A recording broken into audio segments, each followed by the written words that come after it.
Hello everyone, welcome or welcome back to my channel. In today's tutorial, I'm going to be showing you guys how I went about making of this beautiful cowl skirt that I can see me putting on in this video. If this sounds like something you're interested in, keep on watching and don't forget to subscribe. With that being said, let's get right into the tutorial. So guys, I have my pattern paper right here and I've used a sellotape to join it so that it can give me the length of what I want. The first thing I'm going to do is to divide this pattern paper into two. One is going to serve as the front piece and the other is going to serve as the back.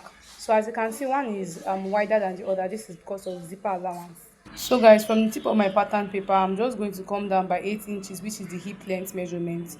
And from that point, I'm going to subtract the half length I'm working with and measure all the way to the knee point. After marking it as seen, I'm going to connect using my straight wool.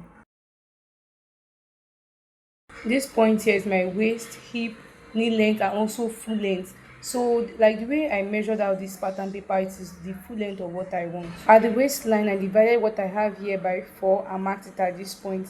Then added 1 inch for sewing allowance. There is no dart for this front. Then at the hip line too, I divided my hip measurement by 4, added 1 for sewing allowance.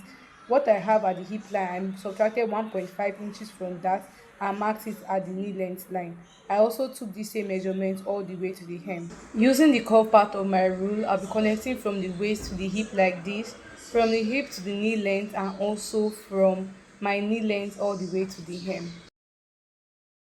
That will be all for this front piece. Let's draft the back. So guys, from the tip of my pattern paper, I came down by 8 inches, which is my hip length measurement, and subtracting my half length measurement, I came down by the knee length measurement. This is where I want like the A shape to begin from the edge of this side of my pattern paper. I marked zipper allowance of 1.25 inches, which I'm going to take all the way to the hemline.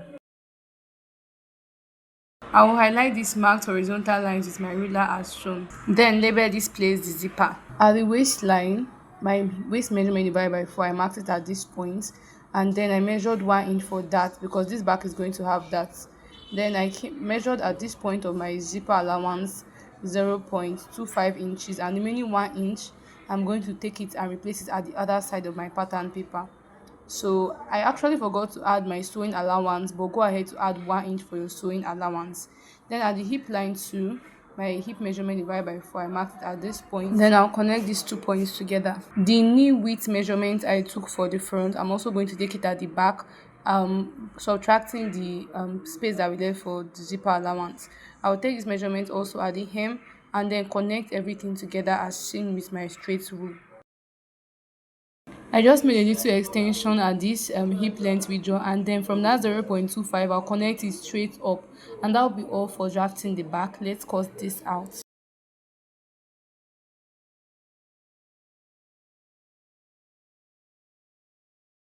Let's modify the front piece, guys. The first thing I did was to come down by 2 inches from this region to give it that nice U kind of effect. If you want it flat, then there's no need for it to come down. If you want it to like come down more, you can go down by 3 to 3.5 inches. Then I'll just connect these to 1 inch away from this region, okay, because remember we left 1 inch for the sewing allowance. Now guys, at the knee length region, first thing I'm going to do is to divide what I have here into 2, and I'll just mark the midpoint right there. Now can you see the way I'm placing my ruler like this?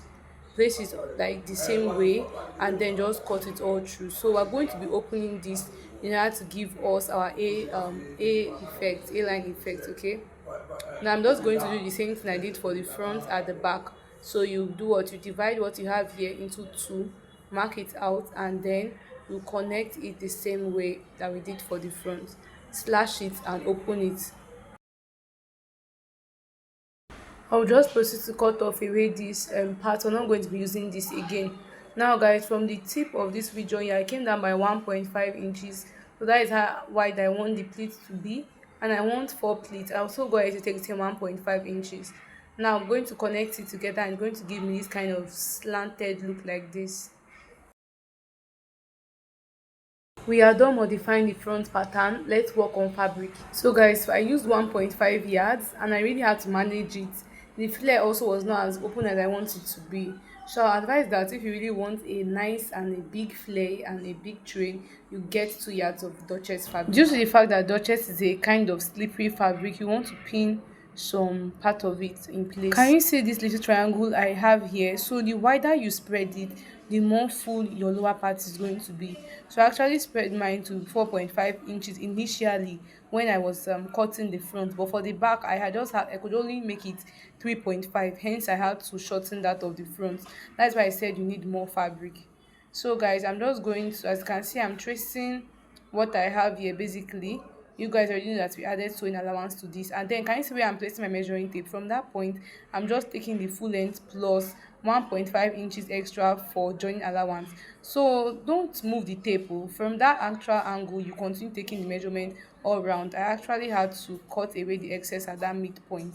I hope you get. So I just continued marking the what I have at the pattern paper on fabric like this. On approaching the hip region, I just marked it out like this, and I just began cutting through this lines that we created earlier so I can actually spread this. Remember that I took 1.5 inches in between. How you know how deep your pleat is going to be is that going to multiply whatever you have by 3. 1.5 times 3 is 4.5, and once I mark like I spread it with 3 inches, the paper itself is 1.5 already, making 4.5 inches in total. I hope you understand. So the difference between one pattern paper and the other is actually 3 inches. So I'm just going to make sure that they are aligned at the middle, and then I'm going to pin it in place so that this does not shift when we're cutting it. So you can kindly watch what I'm doing if you don't understand what I'm saying. So guys, this is it. Everything has been pinned in place, so let's begin cutting. So I'll be starting from the bottom region. Remember that I added 1.5 to for hemming allowance. So I'm just going to cut this all through all the way to the hip side. So guys, once you have reached this region, you're just going to pick the end of this point right here and then place it with the end of this other side right here and just pin it together like this. So I'm just pinning to hold it in place, and then I'm just going to cut like this. Now from this other beginning to this other end, I'm going to bring them very close together and then cut.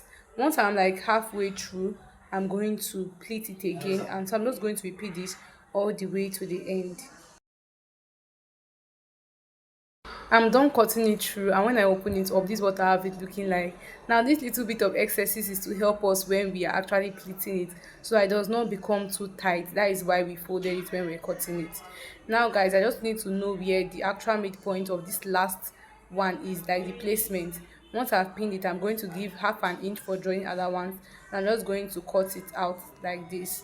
One tip I'll give to help when joining is that I'm going to like give little notches at the end and beginning of each of my pattern paper, so that when I'm pleating it's just going to be equal, like at the both sides. So you know that this is in a fold of two, right?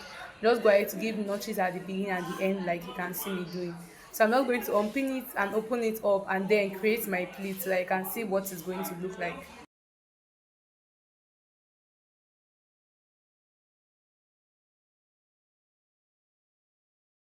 I'm so sorry guys, I don't have clips on how I went about doing this. So for the front, like it's open, it's not joined to the front, it's only joined at the sides of the front, okay? So I can be able to drape nicely. For the back, I joined it the normal way we're going to usually join our back piece. I also added my dart, as you can see. So that will be all for this tutorial. I hope you found it helpful. Don't forget to hit the like button, comment, and also subscribe. Thank you all so much for watching this far, and I will see you all in my next video. Bye.